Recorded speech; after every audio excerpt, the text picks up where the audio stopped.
Jajaran unit Reskrim Polsek Kelapa Gading, Jakarta Utara menangkap 7 tersangka komplotan prostitusi online yang menawarkan perempuan di bawah umur.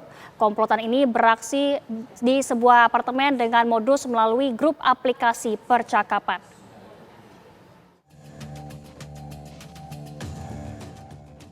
Ketujuh tersangka komplotan prostitusi online ditangkap di 2 unit kamar lantai berbeda pada sebuah apartemen di kawasan Pegangsaan 2 Kelapa Gading pekan kemarin. Melalui grup aplikasi percakapan dengan nama Family Mart dan TikTok, para tersangka menawarkan wanita di bawah umur berusia 14 hingga 18 tahun kepada pria hidung belang. Ada 4 remaja putri yang menjadi korban perdagangan orang. Sindikat ini sudah beroperasi sekitar 3 bulan dengan membandrol harga kisaran Rp250.000 hingga Rp500.000 per sekali kencan. Ironisnya, para korban hanya menerima Rp50.000 hingga Rp100.000 dari setiap transaksinya. 4 orang anak di bawah umur yang diperdagangkan dengan inisial AS, saudari AS, saudari FA, saudari NA, saudari SAR. Dengan total ada 7 tersangka.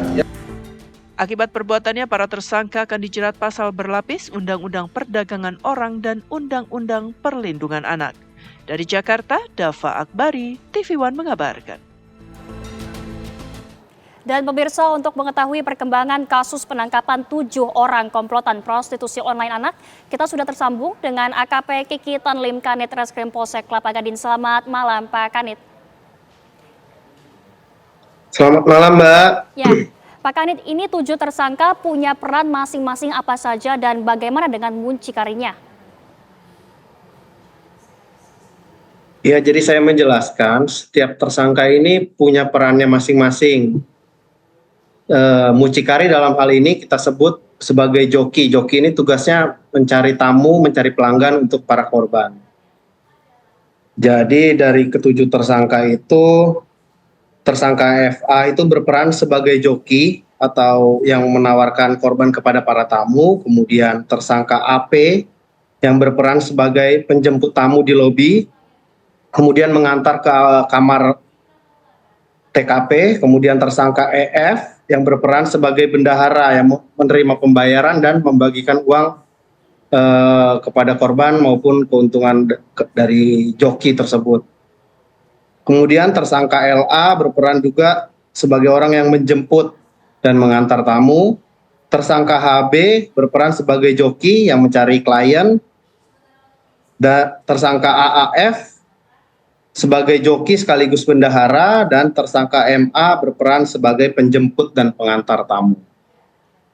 Baik, Pak Kanit, lalu bagaimana para pelaku ini bisa merekrut korban-korban yang merupakan anak di bawah umur? Kalau mereka ini merekrut, awalnya karena mereka sudah saling kenal antara pelaku dengan korban ini, teman main, teman tongkrongan.